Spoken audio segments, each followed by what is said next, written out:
Ed Robertson welcoming you back to TV Confidential, a radio talk show about television that will spend this segment breaking down the term show business and entertainment industry. There are a lot of colleges, universities, and acting academies that will teach you the craft of acting, how to perform, how to emote, how to devise your own method. Very few programs, however, will teach students the business of acting, how to navigate the inner workings of the entertainment industry so that you can launch, advance, and most important, sustain a career in acting in the film and television industry. After all, folks, there's a reason why it's called show business and entertainment industry, and part of being an actor is understanding how the business works. Here to help us talk about that is Mr. Stanley Livingston. Most of you know Stan for the 12 years that he spent playing Chip Douglas on My Three Sons, the classic TV sitcom that is still a staple on MeTV these days. What you may not know about Stan is that he has spent almost his entire life working in the entertainment industry, one way or another, either in front of the camera or behind the scenes. Stan not only has a lot of hands-on knowledge and wisdom to share about what to expect if you really want to become an actor, he has put together a couple of programs that helps fill the gap in the way that actors are educated today. We will talk about that and more in just a second. But first, we began our conversation by asking Stan, what led you to start the actor's journey? Well, it was, having been my duration in the entertainment industry since about 1954, I guess I started out as a child actor. And, in the beginning, you have no awareness of what you're doing because your parents are doing everything for you. Mm-hmm. But, as you grow into an adult or a young adult and you see how hard it is for others, I was, I guess you want to say, blessed or at the right place at the right time. And things happened for me that precipitated a career. And, who knew? 60 years later, I'd still be doing the same thing. But you look at other people and go, well, now what's wrong here? This person is a very good actor. And, why aren't they making the progress? You would talk to the person. And then what I was finding out was a lot of the actors were just supremely deficient in that area of the business, meaning all the machinations that happen behind a career.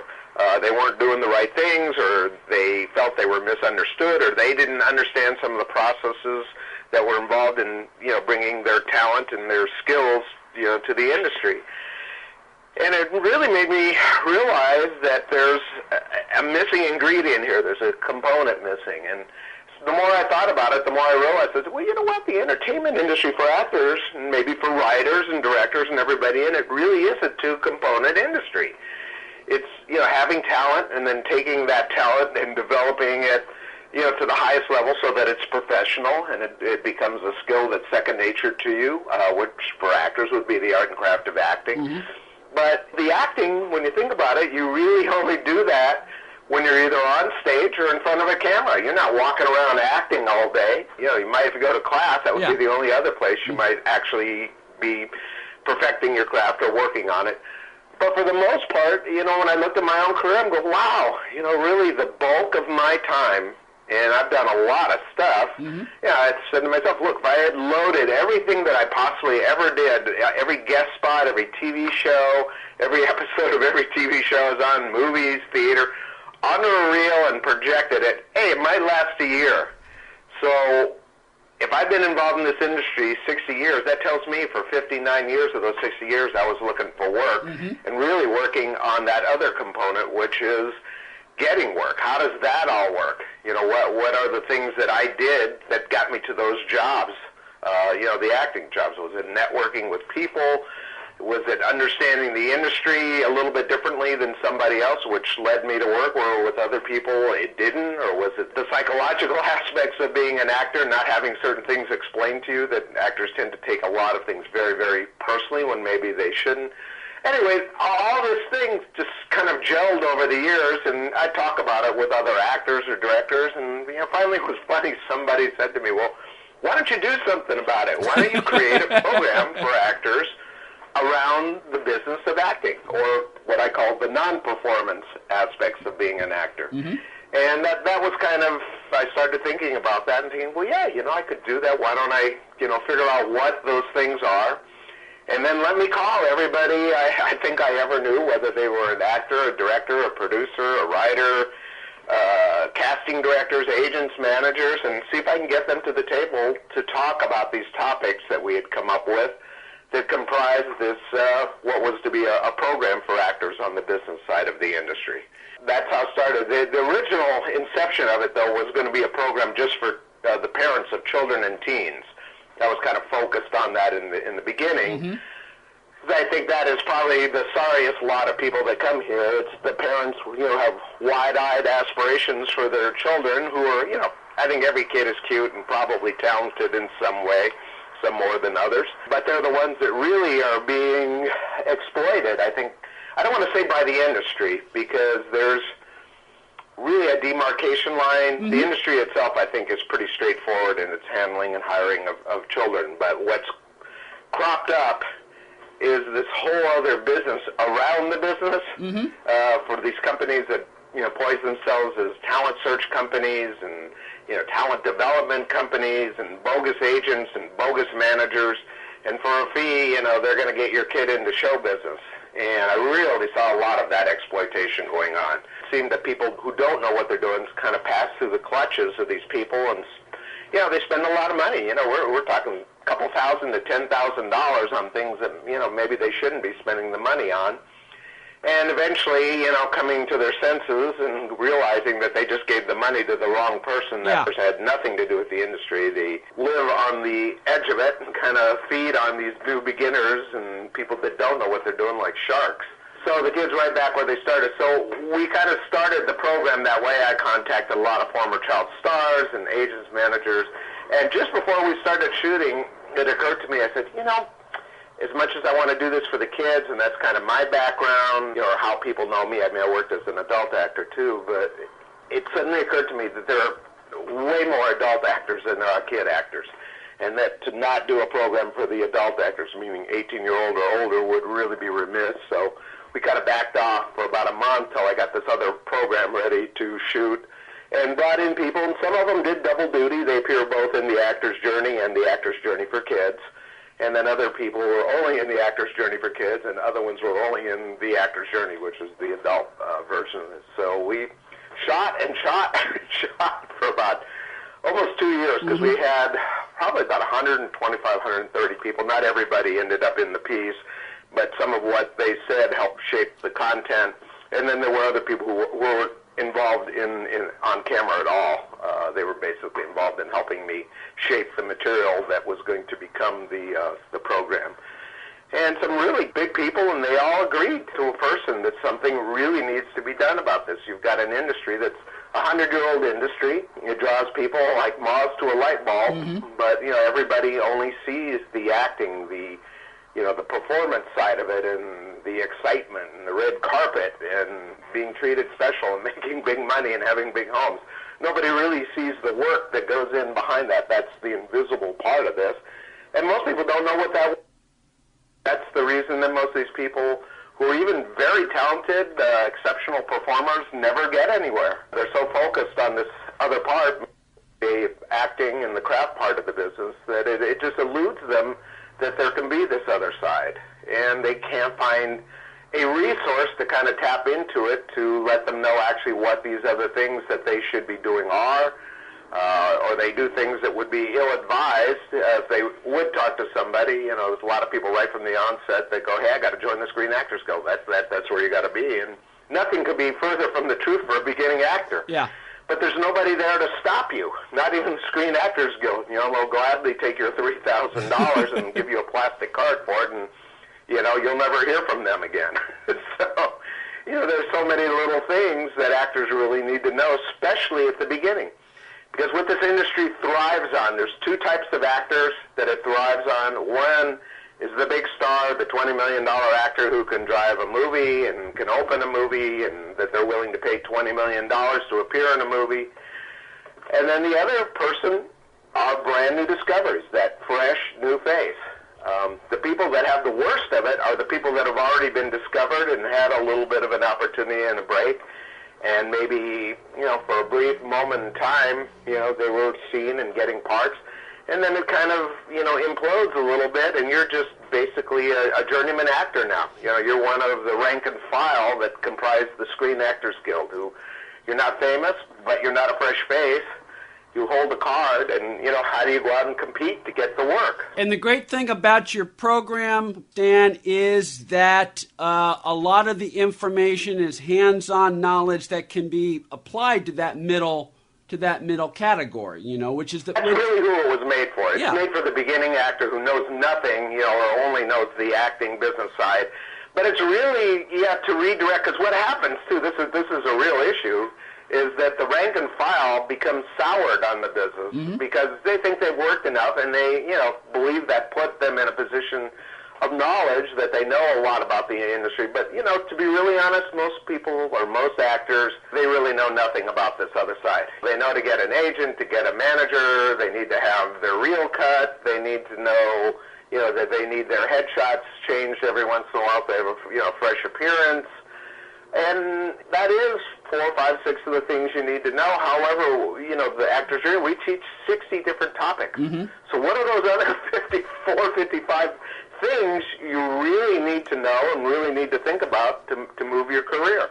That's the mistake that actors make, is when they do get a job, they think they're working. And I'm like, you're not working. This is your reward for the work, whatever you did to get this job, whatever work you did to get this job. What you're doing right now is the reward for that. That's right. And what you have to realize until you reach a certain status in the industry where there's a demand for you, because all actors are we're entrepreneurs. The product is ourselves, and what we're selling is ourselves. But until you are a brand name, you're going to be out there beating the pavement, trying to make a place on the shelf of the movie industry, so you're recognized and people want to pay you for your product, which is you. And going back to something we said a little bit earlier, the very same point applies to if your product is a book or a DVD player or whatever your product happens to be. It's not going to market itself. It's not going to sell itself. You've got to hit the pavement, or you got to work the phones. Well, that's where artists, that's where actors, that's where writers get lazy. They think they finish the job when they finish writing or get out of acting school or finish the painting. Hey, it's a great painting. Nobody's going to know about it up in your attic. Or your writer, you got the books in hand. How do you get them into the store? How do you make the public find out? How do you target the market? Your probably isn't for everybody. So how do you find the segment? What's an easy path to target that segment to let those people who would potentially be interested in your product about it? And it's the same law that the actors, face. It's how do you make the casting people find out about you? And here's the problem. The casting people that find out about you today are gone tomorrow. Actors seem to think they're godlike and put them on pedestals, but how people become casting directors is even more mercurial than actors. Most casting directors are frustrated actors that didn't make it and somehow got involved in some production company, probably at the secretarial level. And, the need for a casting director came about, and they go, hey, you handle it. And so the person does, and suddenly they're like, oh, I'm a casting person. And some of those people luck out, end up on big projects, and cast a bigger project that it's not like they went to school 4 years to figure out how to become a casting director. Right. They're in the right place, the right time, and they exploit what they had, which was this opportunity. But, and some of them become very powerful. But they were just ordinary people prior to that. And, they just lucked into that job. It's not some special job. But the problem is they could have a couple bad years, too, and nobody wants to hire them because they don't have the contacts they had 2 years before. Yeah. So you as a casting person can be doing really well, and then like an actor, 2 years later, you're looking for work. So, actors, that's the reason this job of marketing yourself and getting yourself seen and being taken seriously and being reliable, very important on an ongoing basis. You can't turn anything down. You can't ever show up late. You got to be willing to go that extra mile because you're always doing this in front of new people who comprise the business. It's ever evolving, and it's like carpeting, that's being pulled out from underneath your feet. You're running as it's being pulled out. It's a tough job. It's never ending. That's the thing. We're talking to Stanley Livingston's Chip Douglas on My Three Sons and the founder and CEO of the Actors Journey program. We'll continue our conversation with Stan after this quick time out here on TV Confidential.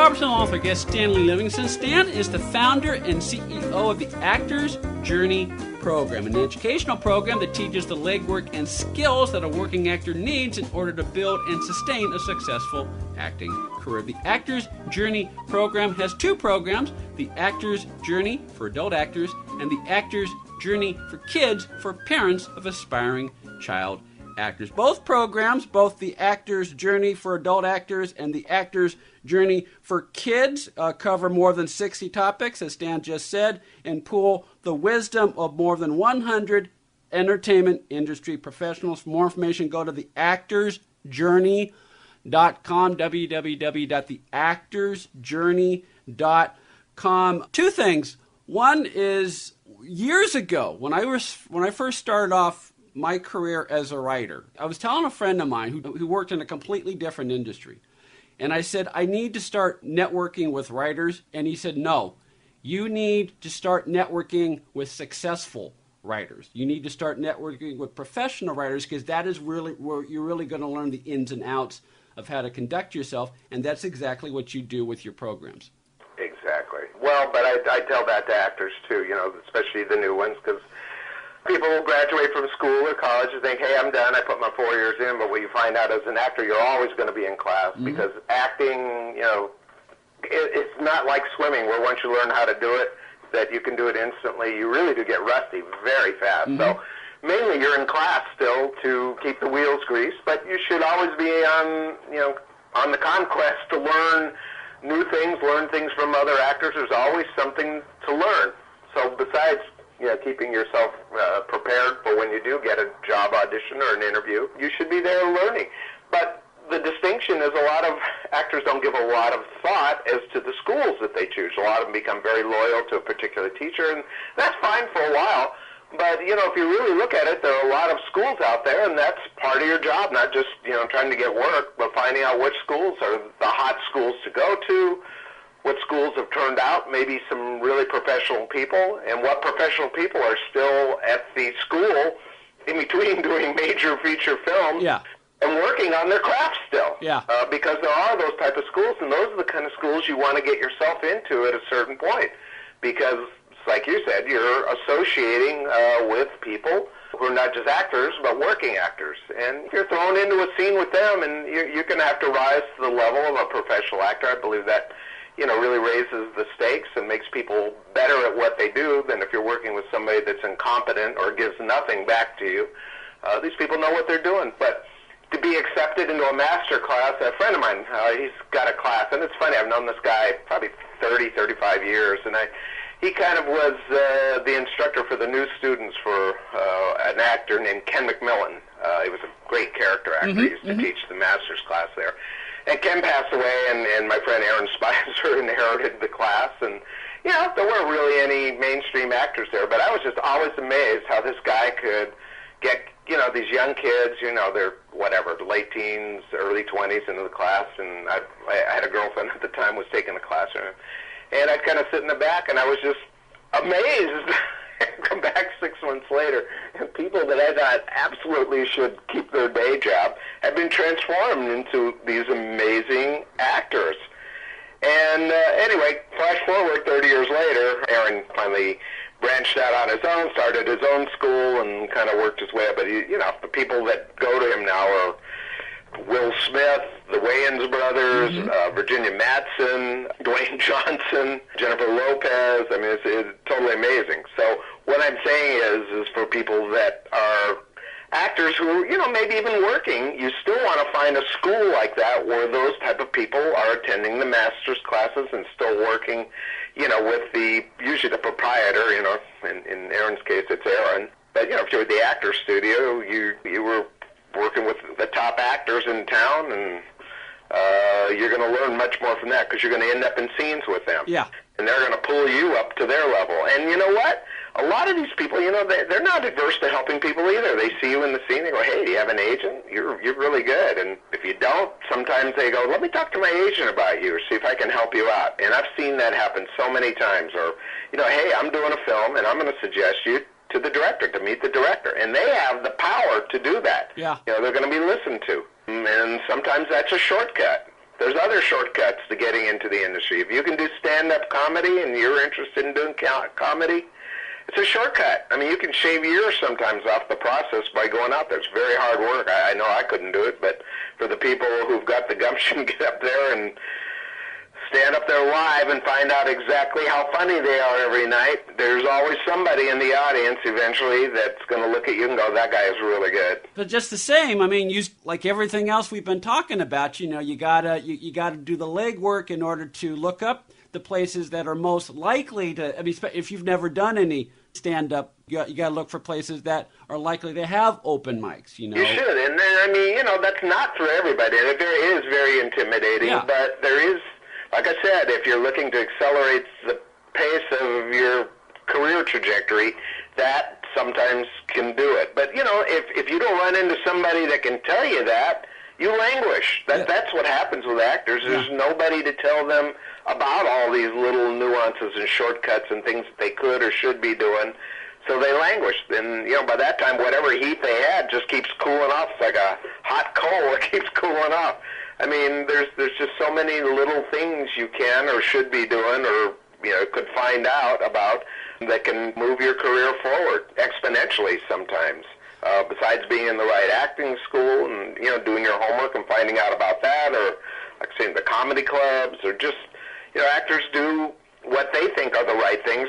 And unfortunately, most of them are being advised by maybe other actors who are just a couple rungs up the ladder, not somebody who's been in the industry for 20, 30 years and can now see the forest in spite of the trees. That's the problem for most actors, is they're involved in doing it, and it's very short-sighted when you first begin because you do not have a clear-cut overview of the business. You're just, you see this little piece of it. And I always liken an actor's trajectory in the industry as they become involved, and once they get out of their initial classes, they start working. And what you're trying to see is this big picture puzzle. Yeah. But how the picture puzzle, appears to you is this great big 10 by 12 puzzle that's got a million pieces, and guess what? All the pieces are white.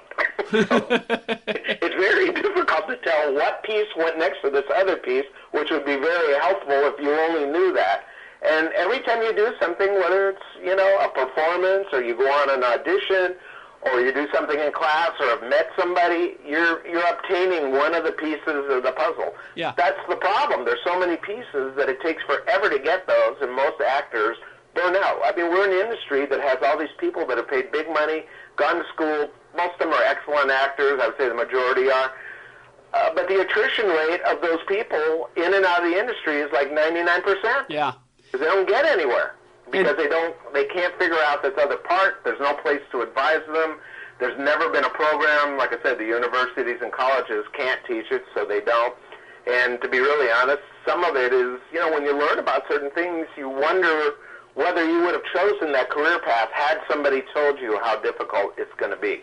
We're talking to Stanley Livingston. Stan is the founder and CEO of the Actor's Journey program, an educational program that teaches the legwork and skills that a working actor needs in order to build and sustain a successful acting career. The Actor's Journey program has two programs, the Actor's Journey for adult actors and the Actor's Journey for kids for parents of aspiring child actors. Both programs cover more than 60 topics and pool the wisdom of more than 100 entertainment industry professionals. For more information, go to theactorsjourney.com, www.theactorsjourney.com. And the great thing about the Actor's Journey program, Stan, is not only do you pool the knowledge and wisdom of more than, I think you said 125, working industry professionals. These are people who have succeeded both in front of and behind the camera. In some cases, people who have done it in both capacities. Like, I know Henry Winkler is included in the DVD, Richard Donner, Tony Dowd, Anson Williams, who was both an actor and a director, Mary McDonough, Bill Mumy. Also people like Melissa Gilbert. People don't realize that after she was Laura Ingalls in Little House, she became president of the Screen Actors Guild. And that's a whole other conversation we should have about being knowledgeable about your rights so that you're not exploited. I mean, it's easy to shrug that stuff off, but if you want to succeed and are serious about making your craft work, you've got to do the homework. Yeah, well, those little periods of exploitation where you walk away and go, I'll never do that again, those are another little, you just got a piece of the puzzle. That's what I'm talking about. And unfortunately, most of those pieces of the puzzle are obtained through exploitation or trial by fire or some sort of mistreatment or whatever, but it's really difficult. Well, like I said, the people that I chose to be in this particular project were either people that I'd worked with or peers or people that I've even worked for. A couple of those people were my ex-bosses. These are not the typical people teaching, this material. Like I said, it's not even taught at the college or university level because you can learn how to become an acting teacher. You can go out to school just like an actor and learn how to become that and have done very little professional work in the industry, but you can become a great teacher. But that doesn't mean they're going to be able to guide your career. They're going to be able to guide you as an actor, and they're going to wish you well, and you're going to go out and try and make do. There are people out there right now, too, I've seen a few programs that say they teach the business of acting. I found one that actually kind of looked a little bit suspiciously like the actor's journey. So I thought, oh, wow, well, somebody, else has got a handle on this. So, some of the information was pretty good. But I looked at the guy and looked him up on IMDb. The guy has no credits. Yeah. He's done a little bit of work as an uncredited actor, but somehow he aggregated some information. But it's just him going to be talking to you on the video. There's no people involved in it. But, even though he hasn't succeeded, he's going to teach you how to succeed. Well, what we did, and then I thought this would give the credibility to the project, was go out and procure, 100, 125 people from our industry who've worked at least 20 years in the industry, 20 to 30 years, so they have the credits to back it up. Many of them, like I think I mentioned, that 40 of these people have either been nominated for or won Academy, Emmy, Golden Globe Awards, so they're recognized by the industry. And they're masters of this stuff. Yeah. And it's not just actors, it's directors, producers, showrunners, executive producers, agents, managers, the president of the Screen Actors Guild at the time we shot, the president of the Directors Guild of America when we shot. I mean, who better to learn this stuff from than people that have mastered it and had careers? Yeah, well, again, to break it down even more simple than that, if you're, say, at the Beverly Garland Hotel using the swimming pool, and someone comes up to you and says, "Hey, Stan, you ought to be in pictures. I'm a producer," and you look him up and he has 0 credits. Who should you invest your future in? Someone like that or someone with a lifetime of experience? Right. Well, that's the thing. But actors are, it is totally amazing to me how actors are completely unwilling to do their due diligence. They'll go by somebody's personality or whatever. Yeah. And I mean, some of these people are nice people. It's not to say anything wrong with them. And I'm sure every person that you talk to can give you one of those pieces of the puzzle. But, to be with somebody who's got a legacy in the business and a body of work that's, beyond belief, most of them, those are really the kind of people you want to learn things from. Unfortunately, those people don't teach. That's what I thought was the beauty of this program. It's like bringing, the mountain to Muhammad as opposed to Muhammad to the mountain. Yeah. We can't do that. All these people are working people. They don't teach classes.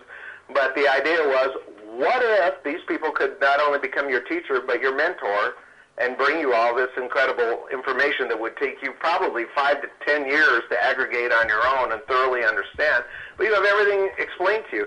I mean, the advantage of that is, my generation didn't have that advantage. You just either had to get lucky. That was just plain and simple how it was, because we had to go through all these experiences and, suffer and, misunderstand things and do the wrong things until it finally became crystal clear as to, how it all worked. But that's a process that took, in some cases, 10, 15, 20 years.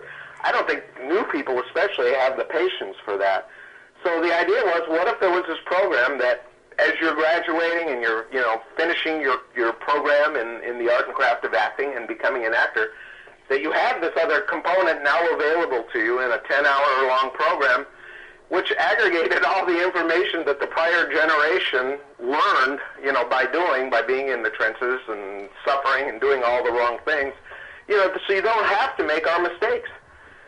The idea is you're still the same potholes and detours and everything that we hit are still out there. They haven't gone away. It's just different people making them happen. The difference is that this program is kind of like going down the same road, but we put a pair of headlights on your car. Mm-hmm. And, although you're going to see the same bumps in the road and potholes and detours, if you have lights on, you can steer around them. Yeah.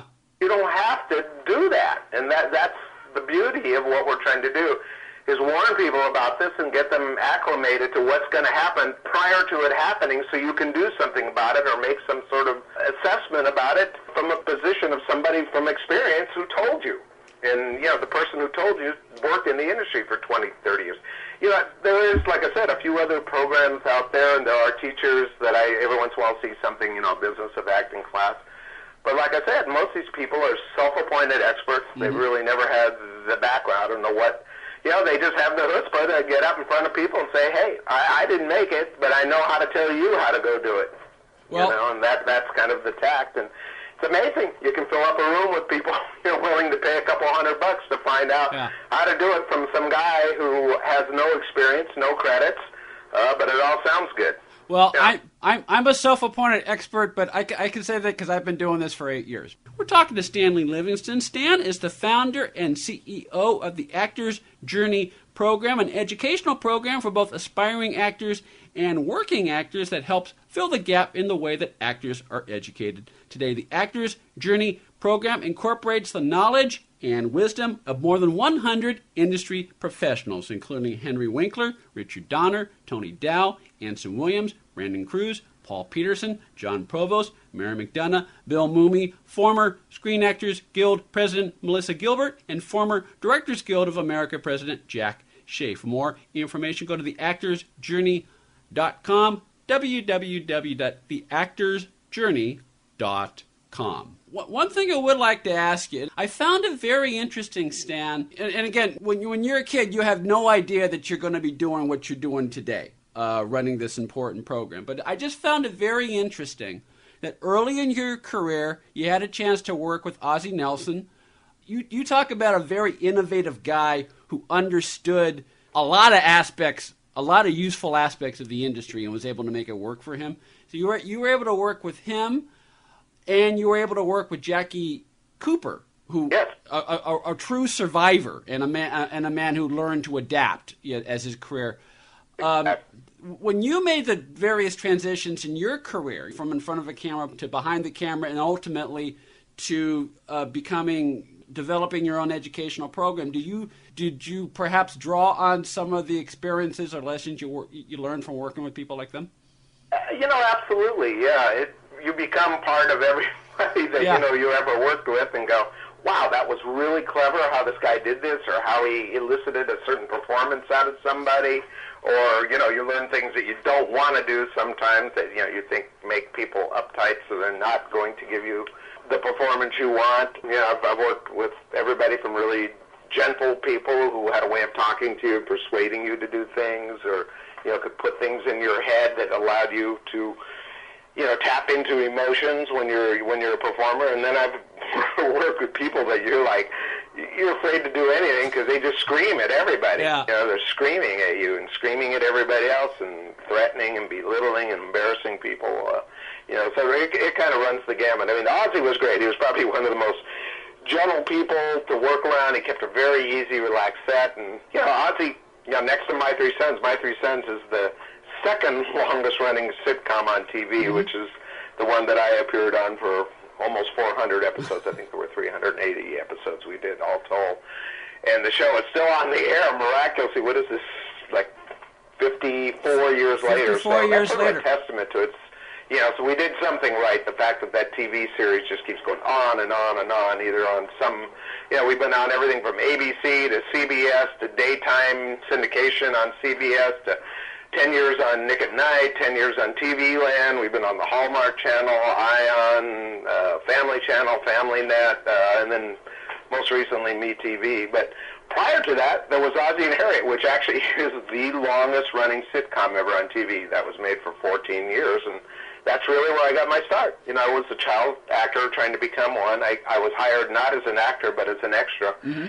And Ozzie saw something in me, I guess. He had a keen eye and was watching. I was pretty extroverted and crazy little kid, and for whatever reason, he decided to give me a line. And in the process of shooting the scene that I was just an extra in, I suddenly had a line. He shot a close-up of it, And when it was done, he went up to my mom and said, hey, I want to have him back. Leave your name and number, with our casting person. And he was, true to his word. I became a regular, recurring little character on that show. By that point, Rick and Dave were older, and Ozzy kind of knew innately that having younger kids on a show kind of, brought younger kids to the TV set to watch the show and get accustomed to watching it. So for about 4 or 5 years, I did about 3 or 4 shows for the Nelsons a year, and because of that, you mentioned Jackie Cooper. That's how Jackie Cooper saw me. About 1958, 59, he was shooting next door, and I was wandering around the sets, between anyway, when I wasn't, actually being needed on camera. And they had a dog. I think he was doing People's Choice, which had a basset hound, and I love dogs. So I was over there playing with this dog, and he saw me, and then I guess he followed me back to the Ozzy and Harriet said, and then I noticed he kept coming over there watching me when I was performing. I could see him, and then, I don't know, it's about 3 or 4 months later, he came up to my mom and said, hey, I'm going to be doing this TV pilot called Skippy, and I'd be interested in him as Skippy. So, my mom turned him over to the agent, and anyway, we ended up shooting that TV pilot, which, had it gone, I would have probably never been on My Three Sons, so everything works out for the best. But I did shoot the pilot and, got to know Jackie, who was another mentor of mine. Great guy to know. And director, though, a little more harsh than Ozzy. But, all the same, that's the thing about the industry, what actors don't understand, is that all these things are like, I call them dots.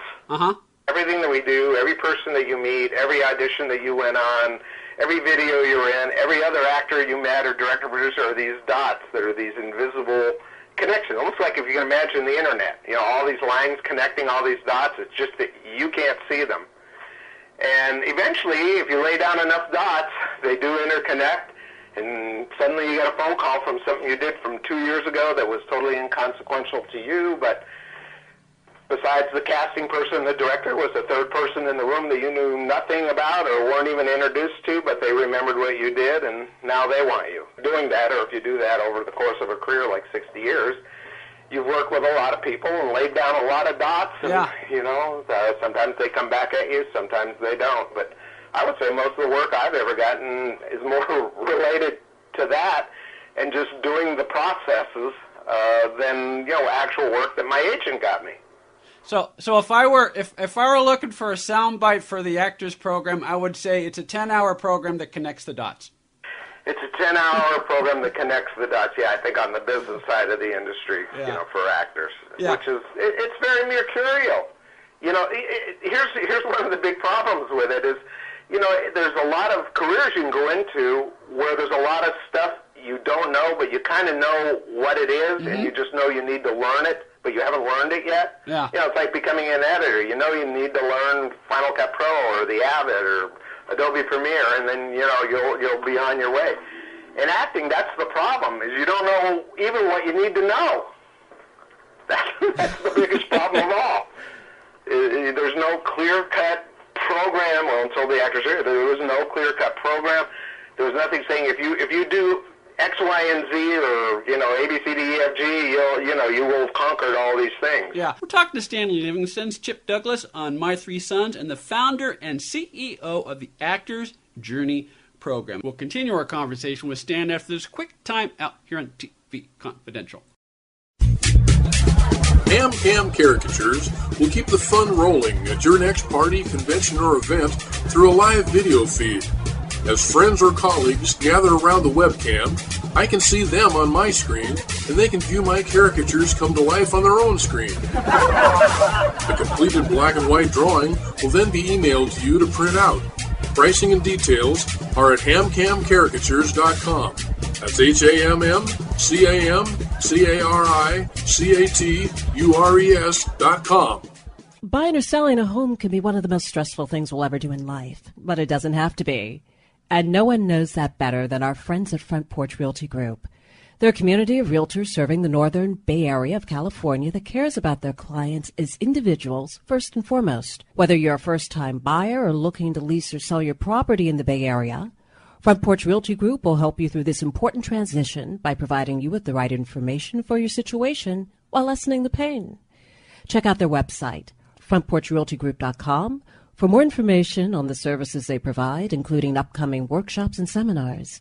And if you're a first-time homebuyer with credit problems or have gone through a foreclosure and need help reestablishing or fixing your credit, Front Porch Realty Group can assist you there, too. For more information, visit frontporchrealtygroup.com. frontporchrealtygroup.com.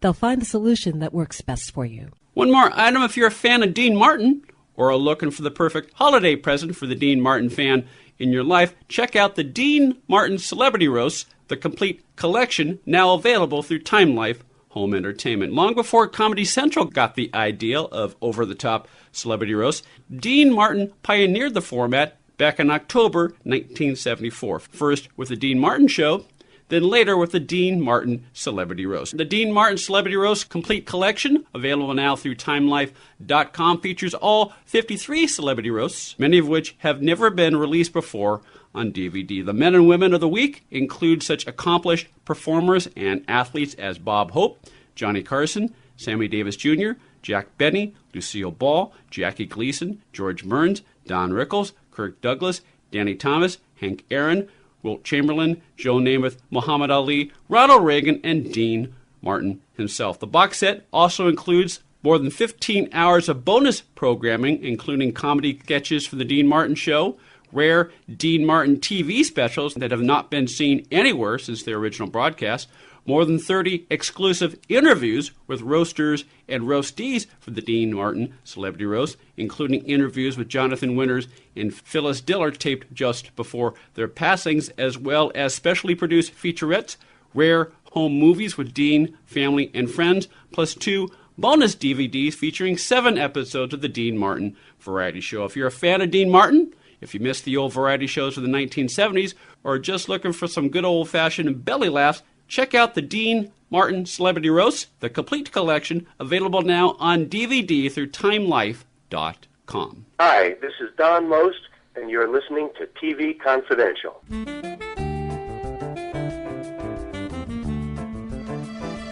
Ed Robertson, author, guest Stanley Livingston. Stan is the founder and CEO of the Actors Journey program, an educational program for both aspiring actors and working actors that helps fill the gap in the way that actors are educated today. The Actors Journey program incorporates the knowledge and wisdom of more than 100 industry professionals, including Henry Winkler, Richard Donner, Tony Dow, Anson Williams, Brandon Cruz, Paul Peterson, John Provost, Mary McDonough, Bill Mooney, former Screen Actors Guild President Melissa Gilbert, and former Directors Guild of America President Jack Shea. For more information, go to theactorsjourney.com, www.theactorsjourney.com. It's easy to say because it is a 10-hour program on 8 DVDs, so it's easy to say you can learn all the business in 10 hours. But it's like taking a class. I mean, so, okay, the class, if it's 10 classes and each class is 1 hour,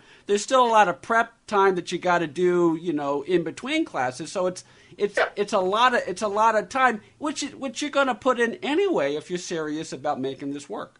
It is. I mean, and actually the program was designed with a lot of things in mind. One was we knew, not everybody's going to be able to come and take this program, but there are actors everywhere, so how do you do this? So we decided the best thing to do would be to have it portable and have it on DVD. So if you live in Los Angeles or New York, or you live in Pea Ridge, Arkansas, you have access to the same program, the same material, and the same great people teaching it to you. So that's a great thing. It was also designed with it being in mind that we had a 10-hour program, thinking maybe at some point we might connect up with a college or the colleges and universities. And most of the programs that they teach last about 10 weeks. So we either wanted it to be a 10-hour-long program so that each week, somebody who wants to teach us could go in there and you teach an hour of it. And you're usually in class, especially the night classes, for 3 hours, and then you do a lecture about all the material, and then the last hour you do Q&A to try and answer the questions, because even though we're answering a lot of stuff, it still begs a lot of questions that need to be answered that the actors.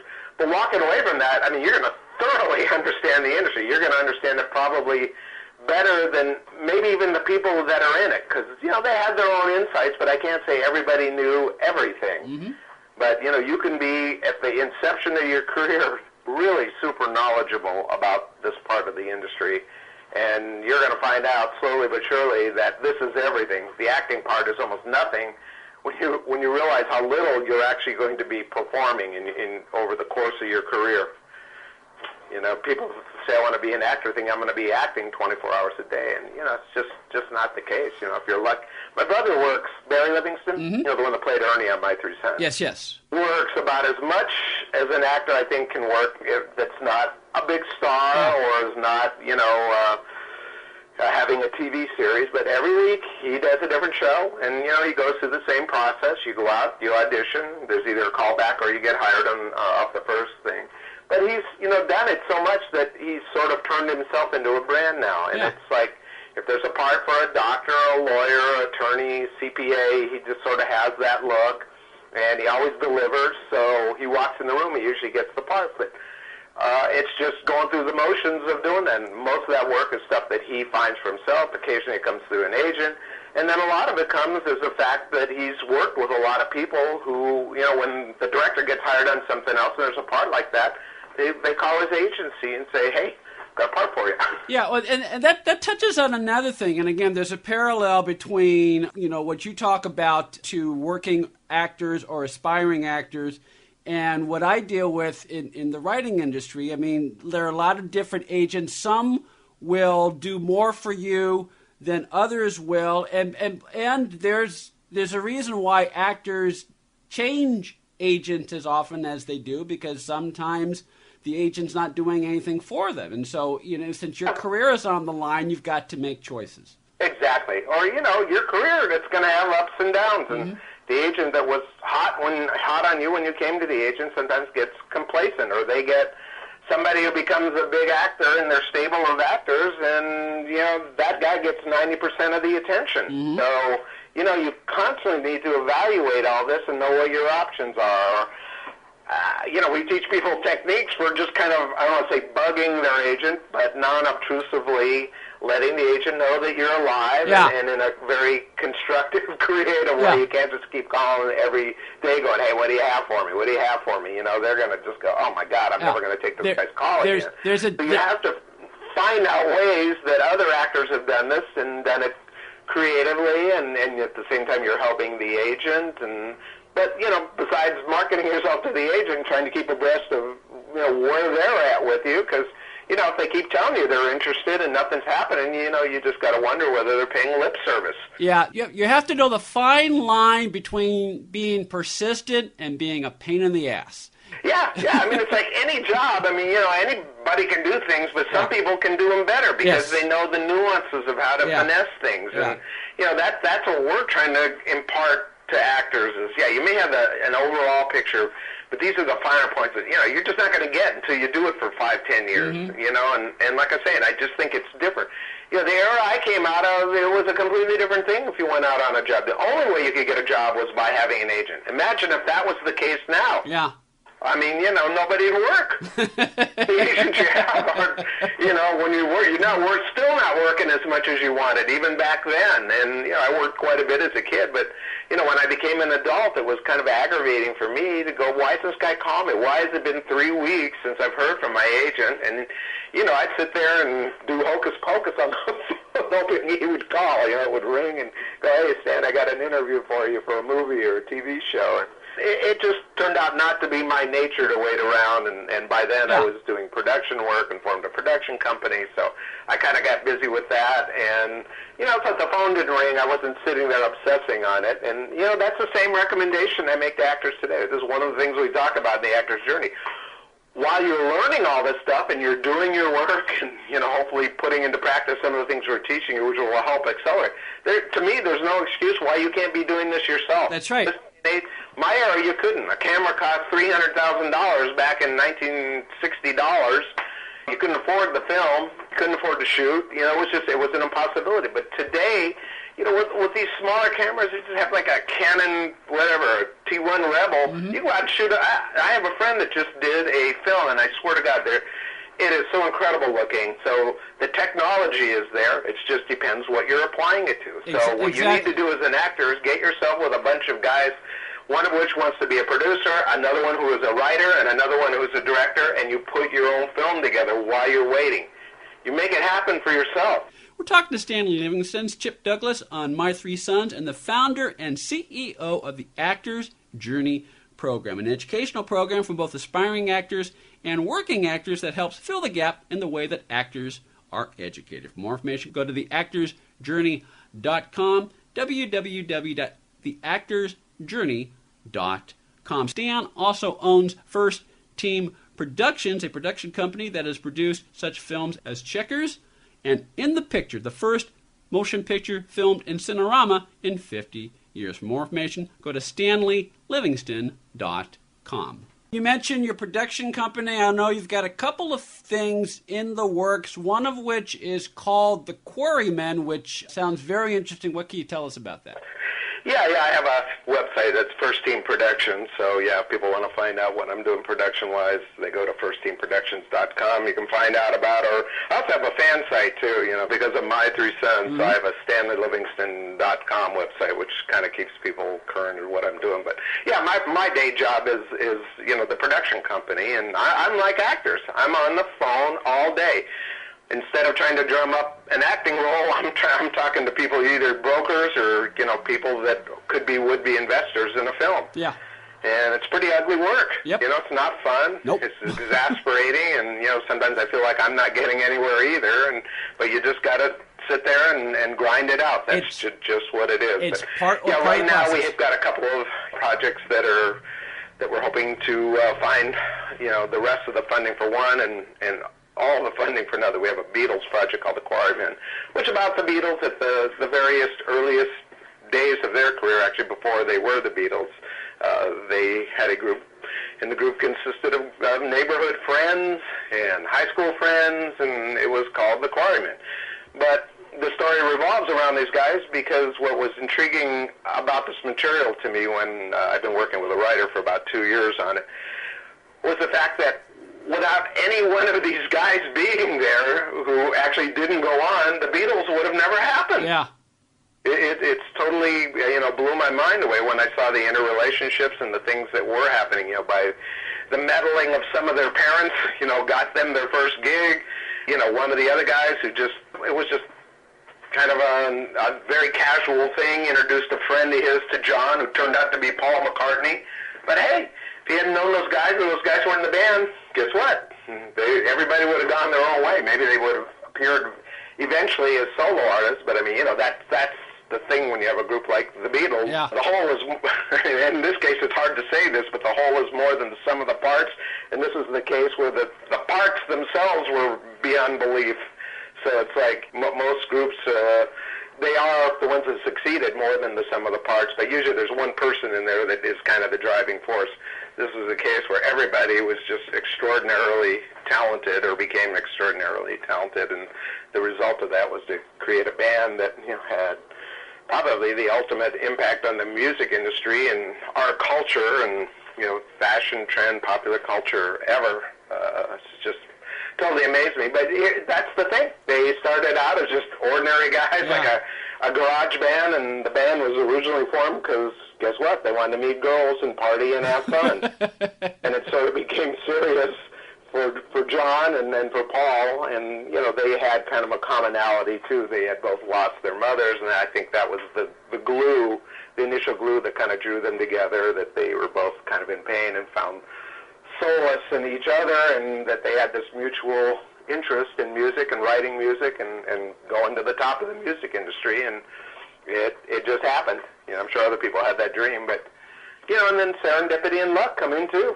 Had they not, one of the mothers, I think it was Pete Shotton's mother, got them the gig at the church social that year. They had a summer event every year put on by the church. Yeah. The church was used to having big bands and marching bands and orchestras for the adults. They didn't have anything for the teenagers or kids, and it was this mother that went to bat for them and against all this reverend's objections, finally convinced them to have a skiffle band, who her son was in, and the lead singer was John, who really didn't even know how to play an instrument at that point in time. It was just basically banging on it. So you see how all these things are inexorably kind of tied together. Yeah.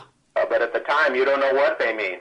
type meeting. You know, Paul meeting John should have been like, there should have been a thunderclap and it was just some kind of banner went up, and it was just like, hey, how you doing? Yeah, great, nice meeting you. See you around. Well, it sounds like a great film, and I'll keep good thoughts, and hopefully it'll come together soon. And in the meantime, I'll say it again. I love what you're doing. I think it's a great program. It is important. I would love to have you back on the program and talk about it some more. Oh, yeah, I'd love to. Well, like I said, it was a passion project for me. I mean, I've got my day job, but I always saw this as a problem, and so did just about everybody else that I knew, and was able to convince everybody to step up to the plate for the next generation of actors. And if nothing else, forget my 3 cents. I feel like if I could be remembered for anything, I hope it's this, because this really, I think, can have an impact, make life easier for actors in the future, make their path into the industry a lot less susceptible to some of the nefarious things that go on. You know, they're going to have they're going to go into it with their eyes wide open. And I feel like I put something back into the industry that's been extraordinarily nice to me, so I kind of felt it was my duty to do this. Well, you've been extraordinarily generous with your time with me, Stan, and I thank you again. And again, I hope we'll have a chance to do this again soon. Absolutely. Stanley Livingston is the founder and CEO of the Actors Journey Program, an educational program for both aspiring actors and working actors that helps fill the gap in the way that actors are educated. For more information, go to theactorsjourney.com, www.theactorsjourney.com. For more information on Stanley Livingston, go to stanleylivingston.com. That'll do it for our program tonight. Both Ed Robertson, on behalf of Tony Figueroa, Donna Allenfield, Grice, and Greg Erebar, thank you so much for listening. We will talk to you next time on TV Confidential.